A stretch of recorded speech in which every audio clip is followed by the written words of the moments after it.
Graças a Deus, até aqui o Senhor tem nos sustentado e nós louvamos a Deus por isso.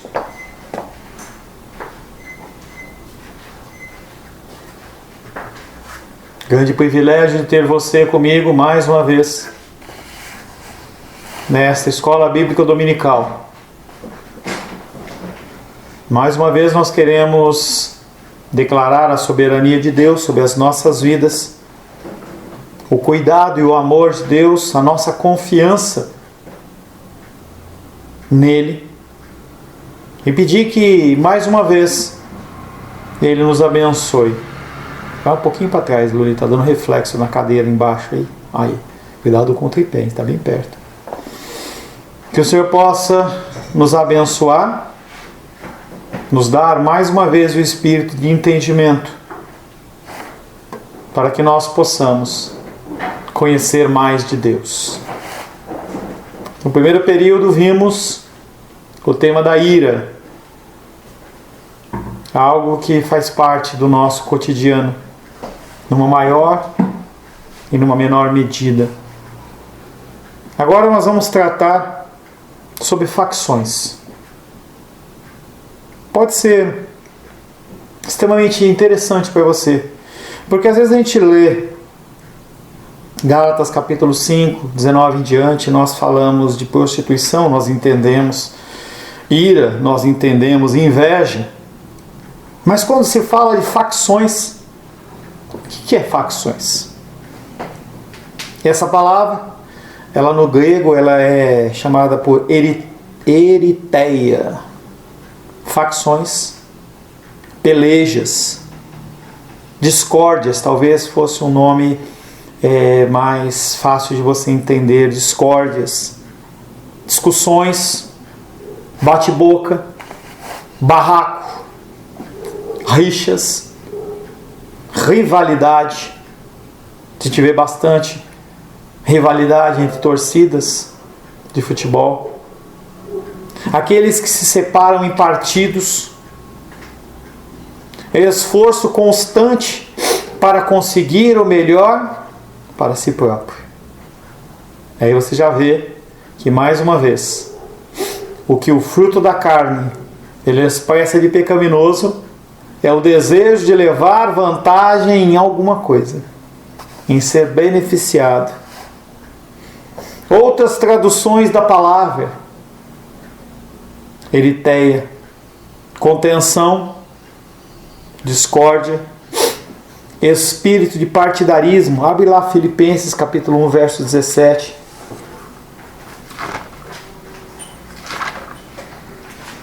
Filipenses 1, 17. O apóstolo Paulo está falando para os filipenses de um grupo de pessoas que pregam a palavra, mas com o objetivo errado. Gálatas capítulo 1, verso 17. Aqueles, contudo, pregam a Cristo por discórdia, facção, eriteia. Aqueles, contudo, pregam a Cristo por discórdia, insinceramente, julgando suscitar tribulação às minhas cadeias. O objetivo das pessoas, daqueles pregadores dentro da igreja de Filipos, não era fazer o nome conhecido de Cristo, e sim gerar discussões, discórdias. 2 Coríntios capítulo 12, verso... Não, vamos lá primeiro, Filipenses 2, 3, que a gente está mais pertinho. Filipenses 2, 3. Não façais por partidarismo, não façais por eriteia ou vanglória para você ser glorificado, mas por humildade, considerando cada um os outros superiores a si mesmo. Uma pessoa que ela tem a eriteia no coração, a facção, a discórdia, ela está preocupada em ela se dar bem. A motivação dela é fazer as coisas em prol de receber um tapinha nas costas. Muitos clérigos fazem isso. Eles querem reconhecimento ou financeiro. E aí você tentar chamar um grande pregador, se você chamar em especial um cantor de gospel conhecido para um evento, você vai ter que despender alguns milhares de reais. A pessoa ela faz pensando nela. 2 Coríntios capítulo 12, verso 20.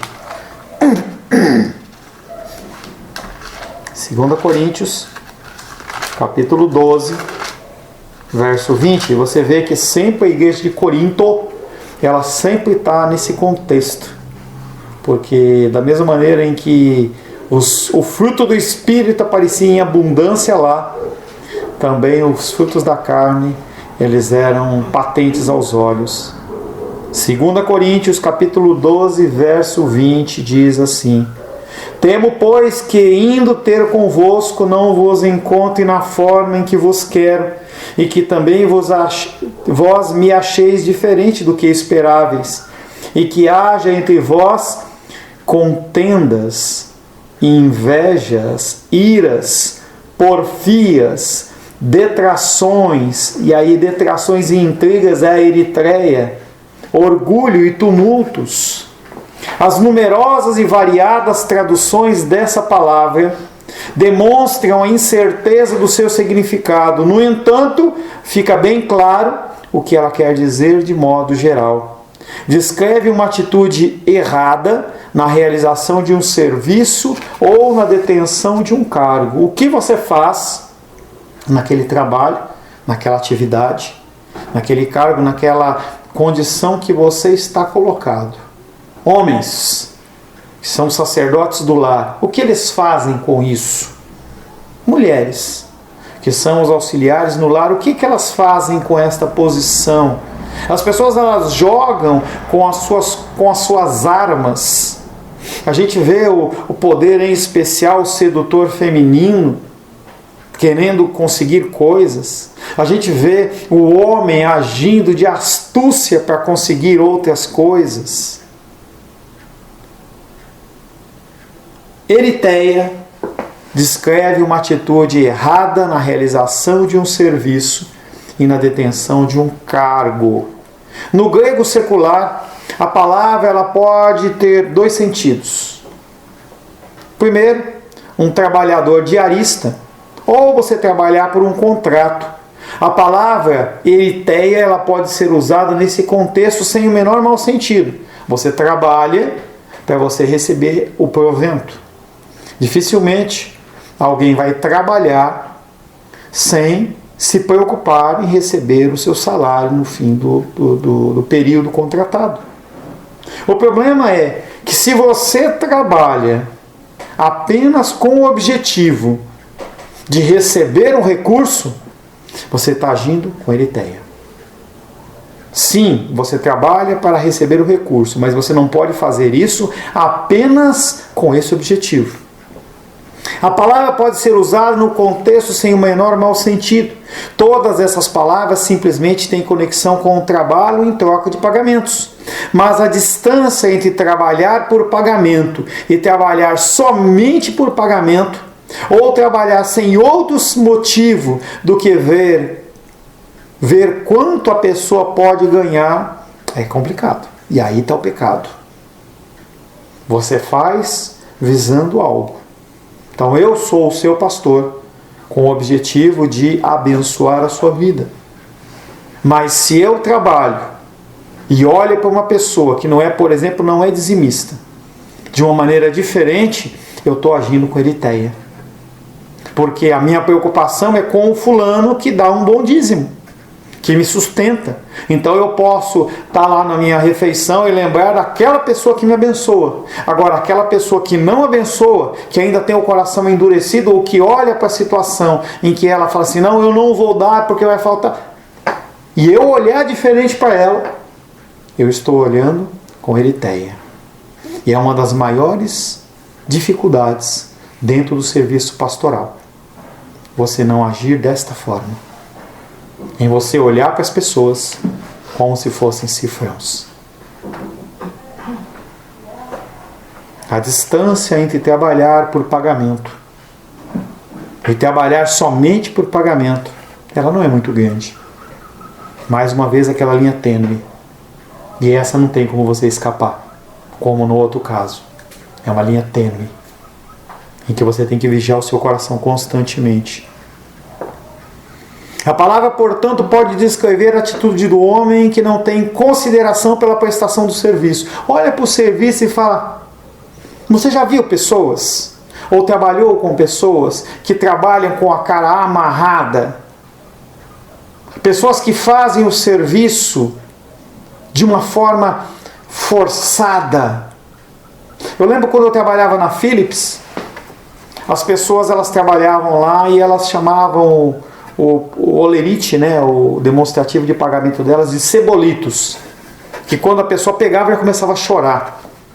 E a pessoa ela ia trabalhar de mau humor, o serviço não rende, a pessoa geme e sofre.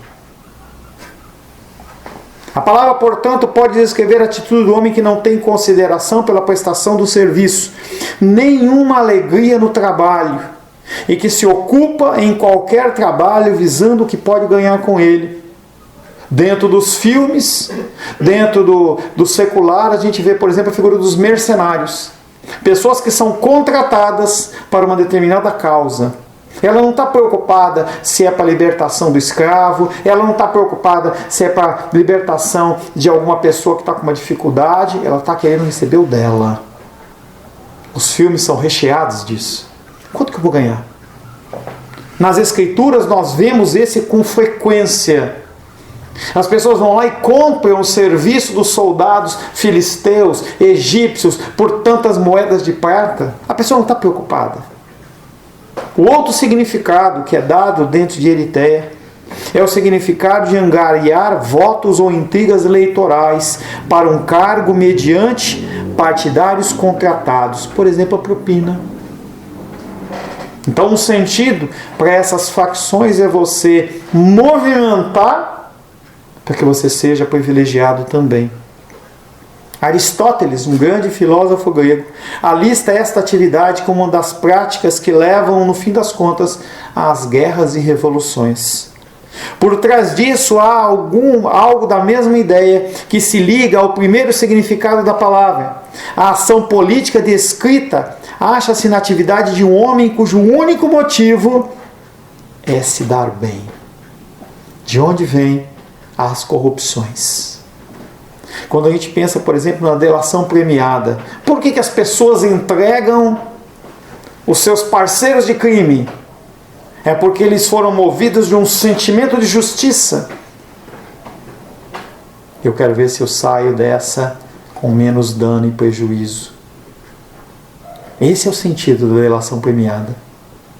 Ninguém vai lá delatar sem receber nada em troca. O que você vai me dar em troca? A palavra descreve a atitude do homem que está no emprego público, visando as vantagens que pode usufruir, mas desta vez o motivo não é o lucro material, mas também pode ser o prestígio. No primeiro caso, a pessoa ela trabalha apenas para receber recurso. No segundo, além do recurso, ela também quer prestígio, ela quer honra. Olha o fulano, olha o funcionário tal, olha o ministro, olha a tal pessoa, como essa pessoa é importante. As pessoas elas se deliciam com isso.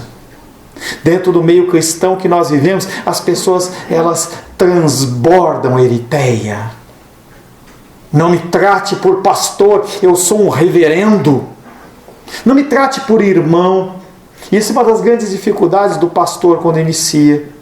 As pessoas não conseguem vê-lo como um pastor. Fala assim: ô irmão fulano, ô irmão, você não sabe que eu sou um pastor já?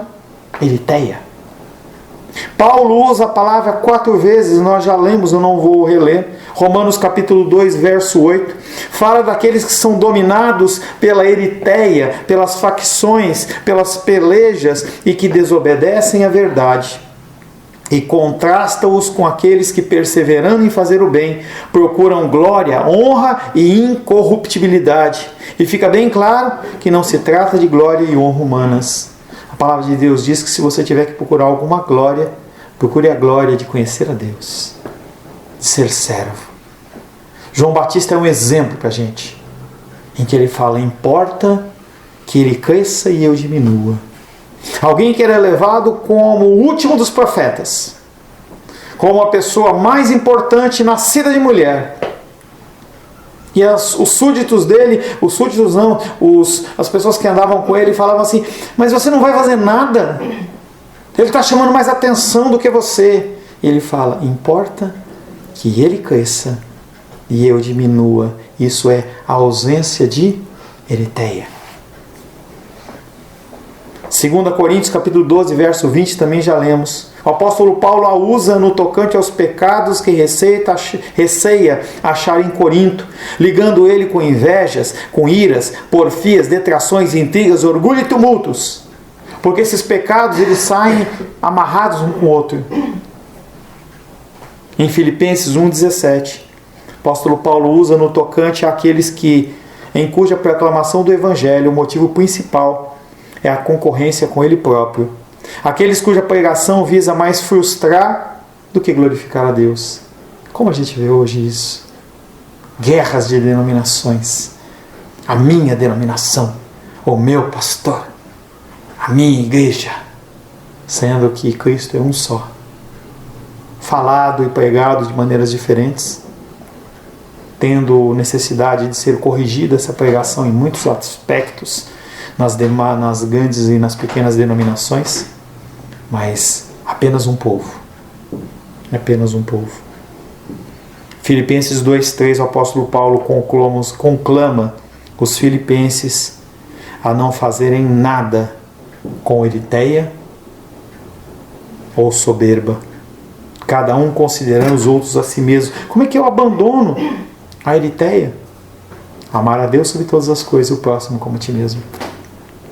Você nunca vai querer fazer um serviço apenas para receber o recurso, ou ter um cargo para ter um poder sobre alguém, se você pensar nos outros como superiores a você. Foi a vida de Cristo. Cristo, como Filho de Deus, ele dava glória a Deus. Jesus Cristo, tu és bom. Eu sou bom? Bom é o Pai. Ele é bom. Eu não.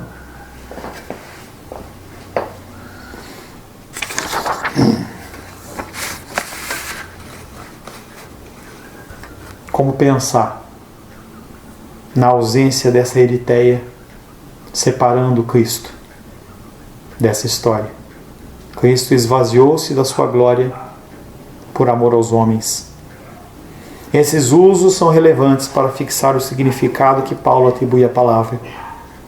Deve ser notado que 3 das 4 ocorrências aparecem em contextos nos quais o problema pessoal principal acha-se nos partidos em mútua concorrência dentro da igreja. E a gente volta novamente à dificuldade que havia nas igrejas. Eu sou de Paulo, eu sou de Corinto. Eu sou da igreja tal, eu sou da igreja tal, eu sou da igreja X, eu sou da denominação Y. A igreja em Corinto, sempre a igreja de Corinto, estava dividida em partidos concorrentes entre si. Na igreja em Filipos, a pregação se tornara em um meio de diminuir a Paulo ao invés de proclamar a Cristo. Por que as pessoas elas se preocupam tanto em atacar as outras denominações, em vez de proclamar o Evangelho? Em Paulo, a palavra denota claramente o espírito de ambição e rivalidade pessoais, que tem como resultado um partidarismo que considera o partido acima da igreja. E o exemplo dos discípulos de João Batista encaixa perfeitamente nessa situação. Eles não estavam preocupados com a pregação do Evangelho. Judas. Por que Judas traiu a Jesus? Entenda que havia uma opressão enorme dos romanos sobre os judeus. E Judas ele fazia parte de um grupo de judeus que se chamava de zelotes, que eram pessoas que defendiam o judaísmo às últimas consequências. E quando Jesus o chama para andar com ele, a ideia dele é: agora nós vamos libertar Israel do domínio judeu, do domínio romano. Quando ele viu que não era nada assim, ele vendeu o seu próprio líder, porque ele não poderia tirar nenhum proveito disso.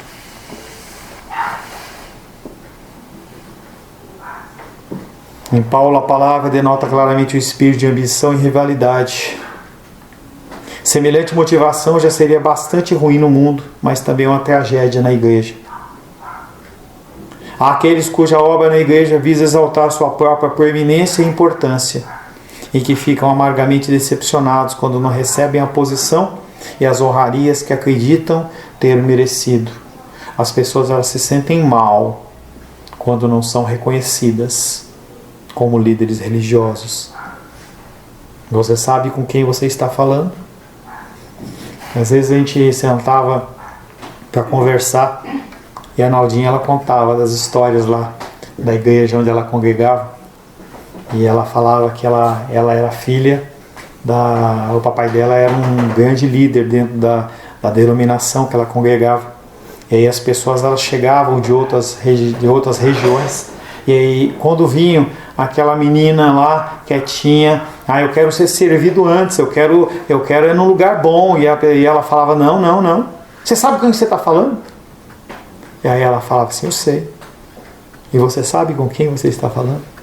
As pessoas elas anseiam por essa eritéia na vida delas. O serviço dessas pessoas, que parece ser voluntário, é um meio de gratificar um desejo pelo poder. Além disso, há aqueles membros da igreja, o pior tipo deles, que realmente planejam e fazem intrigas para apoiarem uma política ou uma linha.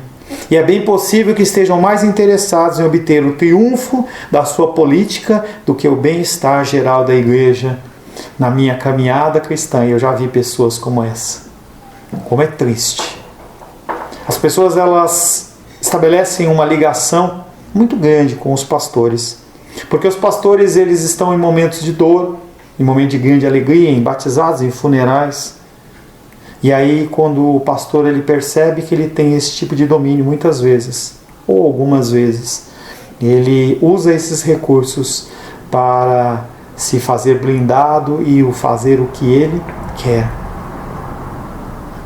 O serviço deles parece voluntário, mas é um meio de gratificar um desejo pelo seu poder. Não é impossível ouvir debates prolongados nas reuniões da igreja, onde a preocupação não visa tanto a missão da igreja, quanto o triunfo de algum partido político ou até mesmo pessoa dentro da igreja. Há uma resposta para tudo isso. Quando eu fui dispensado de uma denominação, o pastor apresentou os argumentos dele, e aí o presbítero Sebastião, que está comigo, ele lembra disso. Foi uma das pessoas que me defendeu naquela reunião. E o outro presbítero olhou e falou assim, tudo bem que o estatuto diz isso, mas e a Bíblia? E a resposta foi, o que importa é o estatuto. O que importa é o partidarismo, o que importa é a minha vontade e aonde eu tenho aonde me apoiar. Enquanto Cristo ficar no centro da igreja, do indivíduo, a eritéia, a ambição pessoal, a rivalidade partidária, ela nem aparece. Porque as pessoas como João Batista olham e falam, não importa que ele cresça, e eu diminuo. Importa que se bater no meu rosto aqui, eu dou outra face. Enquanto Cristo ficar no centro, não há espaço para eritreia. Mas quando Cristo for removido do centro, e as ambições e políticas de qualquer homem se tornarem o centro, inevitavelmente a competição pessoal invadirá a igreja e perturbará a paz dos irmãos. Infelizmente. O próximo tema que nós vamos tratar são dissensões, ou dicostasia, dissensões, discórdias, desavenças. Dicostasia ou dissensões é uma palavra, não é uma palavra comum, ela não aparece muito, como ira. Quer no grego bíblico, quer no secular, ela não aparece muito. fora dos cristãos romanos, a evitarem os que criam dissensões e dificuldades. Fora do presente trecho, só ocorre outra vez nos escritos de Paulo em Romanos 16, 17. Abre aí por gentileza. Romanos 16, 17. Há duas ocorrências desta palavra dissensões ou discostasia dentro do Novo Testamento. Uma está em Gálatas capítulo 5, 19 em diante, e a outra está em Romanos 16, 17, que diz: rogo-vos, irmãos. Ele não está pedindo como se pede um copo d'água. Ele está rogando. É quase que implorando. Rogo-vos, irmãos, que noteis bem aqueles que provocam divisões e escândalos, em desacordo com a doutrina que aprendestes. Afastai-vos deles. Divisões e escândalos, dissensões, discórdias, desavenças. O apóstolo Paulo adverte os cristãos romanos a evitarem os que criam dissensões, dificuldades. Na Septuaginta, o Antigo Testamento grego, descreve a dissensão e a inquietude nacionais que se seguiram após novas legislações incabíveis que formaram um rompimento violento com o passado. As pessoas começaram a mudar as normas e aí o que houve foram discórdias. Eu não concordo. Eu não aceito isso. Interessante que a constituição da palavra divisão quer dizer duas visões. Então você já não anda mais dentro daquele pensamento. Você tem um pensamento diferente. As várias denominações que existem, claro, sempre a soberania de Deus controlando todas as coisas, mas elas nascem a partir de duas visões. As pessoas creem e depois não creem mais. Eu penso em algo diferente. Eu acho que o que eu penso, ele é um pouco diferente do que você pensa e é melhor. Então eu vou abrir uma nova igreja. Eu vou fazer uma outra frente. A palavra denota um estado de coisas em que os homens estão divididos, onde florescem as inimizades tradicionais, inclusive entre as famílias. É onde a união é destruída. Uma condição, por exemplo, de testamento e herança é algo em que as pessoas elas lutam. Aquele amor acaba. O que importa é eu conseguir a minha parte. Novamente, o problema é você olhar para si em vez de olhar para o outro. Dicostasia, dissensão, significa literalmente ficar à parte, separado, ou seja, um estado em que já se foi toda a comunhão, toda a comunidade e toda a fraternidade. Casais ficam nessa situação, dentro do mesmo teto, mas não há mais nenhum tipo de intimidade, seja física, seja emocional, seja de ideias. É um estado tragicamente comum entre os homens, porque nós primamos pelas nossas opiniões, pelo que eu acho, pelo que eu penso, não pelo que Deus ou o próximo precisa ou deseja. Podem surgir situações em que duas pessoas chegam a um ponto em que não se encontram nem conversam uma com a outra. A gente vê isso entre irmãos, pais e filhos. Há uma discussão e eu me afasto. Eu não quero lidar. É claro que a palavra de Deus diz que, havendo a possibilidade, tenham paz com todos. Às vezes que não tem jeito, mas às vezes é um detalhe tão pequeno. Às vezes uma irmã está longe de outra irmã por uma coisa tão pequena. Não, pastor, você não sabe a agressão. Em momentos como esse, em que eu vejo a titia lá internada sem eu nem ter mais nenhum tipo de acesso, não há nenhum tipo de acesso. Só vamos ter acesso a ela numa condição: restauração física. Fora isso, não há mais possibilidade de ter contato. Não há possibilidade de despedir, não há possibilidade de ouvir a voz, não há possibilidade de dar um abraço, não há possibilidade de nada. Você olha para essas coisas pequenas e você fala quão pequenas elas são. Talvez você esteja numa situação como essa, em que você tem uma pulga, uma cabeça de um alfinete de problema, e você deixa de falar com essa pessoa por um mês, um ano, talvez o resto da vida. E quando essa pessoa falecer, não adianta você chorar pelo seu velório, pelo seu enterro, porque já não há mais oportunidade. Ame hoje. Demonstre esse amor hoje. Até mesmo a obra em uma igreja pode ser dificultada por inimizades tradicionais entre seus membros. Isso acontece muito em igrejas que são formadas em cidades pequenas, em que famílias, entre aspas, fundaram a igreja e elas se acham detentoras dos cargos, do domínio. E qualquer pessoa que tente falar alguma coisa diferente, ela é rechaçada. Há uma divisão de classes. Na realidade, são ideologias baseadas em nada menos do que a necessidade de luta entre as classes. Há ainda a necessidade de aprender a sabedoria prática nas palavras de Jesus. Mateus 12, 25.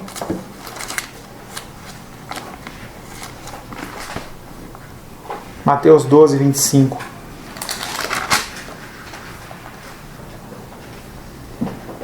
Pois quando ressuscitarem dentre os mortos, nem casarão, nem se darão em casamento. Porém, são como anjos nos céus, quando nós morrermos e estivermos no céu. Não? Desculpa, eu estou em Marcos. Achei estranho. Obrigado. Mateus 12, 25.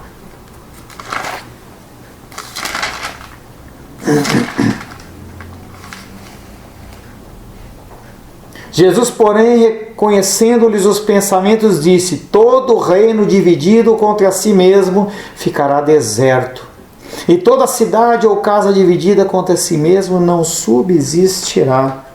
E isso acontece na igreja, isso acontece com cônjuges, marido e mulher, com familiares, com sócios.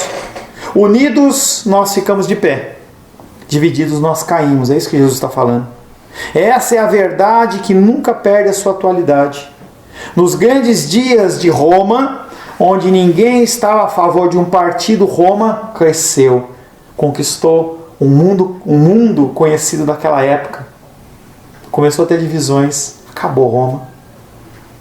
Uma das visões mais tristes no Partido Democrático Moderno é a da política partidária fazendo manobras para tirar proveito dos perigos e fracassos nacionais. Aqui no Brasil nós temos uma coisa interessante e triste. As pessoas, elas não estão nem aí para o que está acontecendo. Se eu puder tirar proveito da Covid, das pessoas que morrem, para eu ter audiência, eu vou fazer. Se eu puder usar a pandemia para ganhar dinheiro, e a gente lembra quanto estava o preço do álcool gel logo no começo que explodiu aquilo, pessoas vendendo um vidrinho de álcool gel por R$45, ridículo.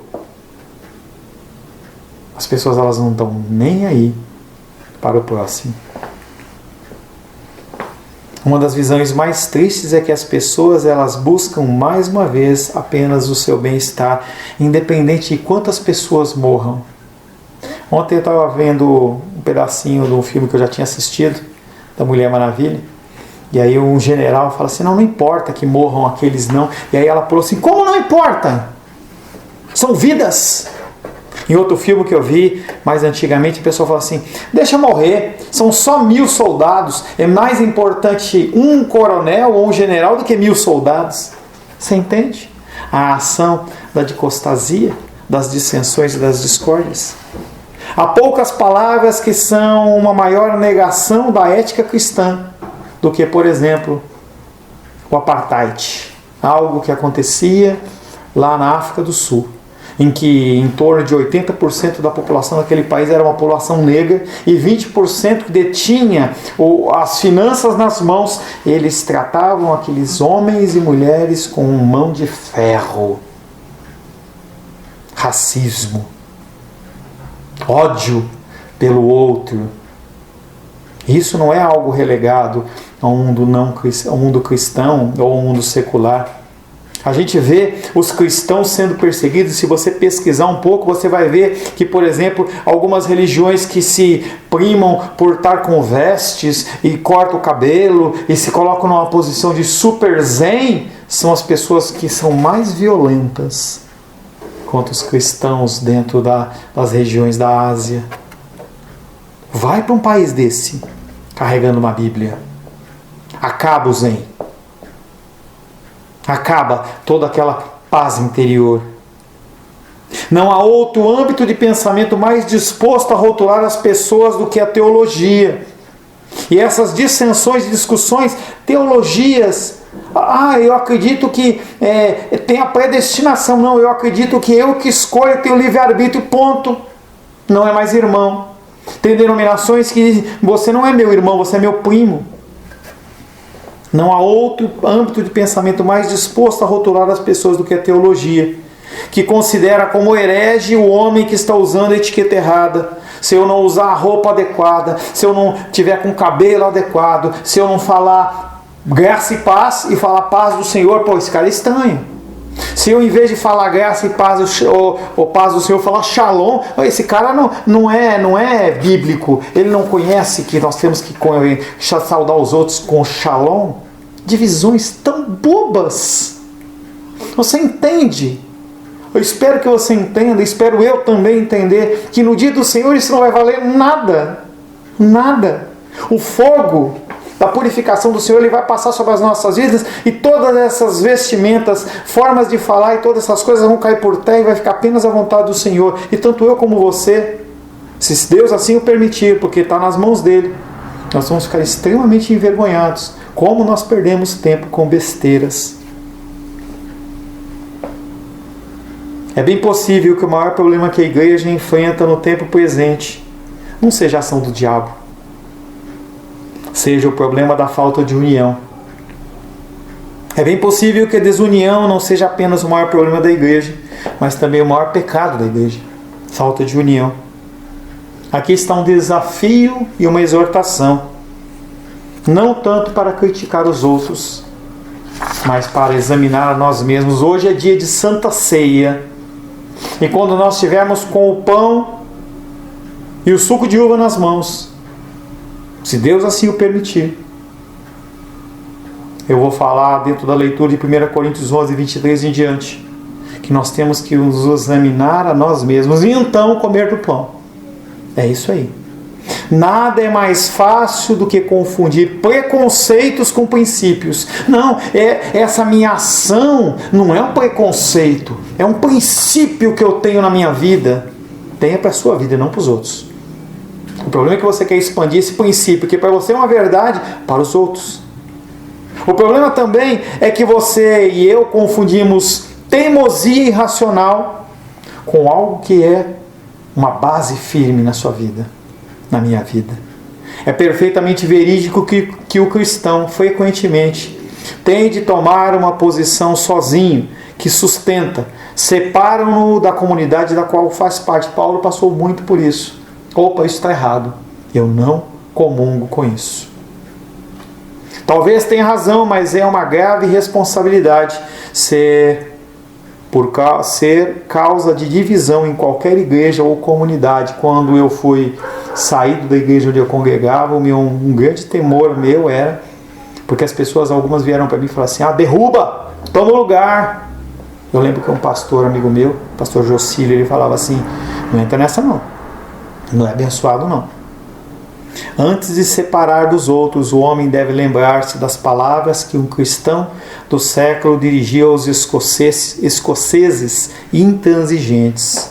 Aquele homem olhou para aqueles escoceses cristãos que estavam com o coração endurecido e disse, rogo-vos, pelas ternas misericórdias de Deus, que talvez você esteja enganado. Pensa nisso.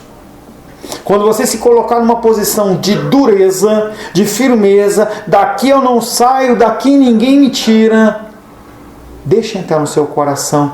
Será que eu estou realmente certo? Será que vale a pena esta disputa? Será que vale a pena eu manifestar isso? Será que eu não vou mais destruir do que unir? Tratamos nesse segundo período de facções e dissensões. Você tem muito para pensar. Você tem muito para trabalhar no seu coração, da mesma maneira que eu também o tenho. Cada palavra dessa que você ouve é um peso nos seus ombros. Você ouviu. Cabe a você agora clamar a Deus por entendimento e capacitação, e que o Espírito Santo nos ajude. Senhor, em nome de Jesus, apresento mais esses 2 frutos da carne. Que o Senhor possa, Pai, convencer e converter o nosso coração para a mudança e para a transformação. Precisamos, Pai querido, que o Senhor nos ajude nesta mudança, que nós possamos ser iluminados pelo Senhor. Nos abençoa no restante desse dia, prepara o nosso coração para que à noite nós possamos mais uma vez estarmos unidos e reunidos para tomar a santa ceia do Senhor. Oro em nome de Jesus. Amém. Semana que vem, se Deus assim o permitir, nós vamos tratar dos 3 últimos temas de fruto do Espírito, para que então a gente inicie o estudo do fruto do Espírito.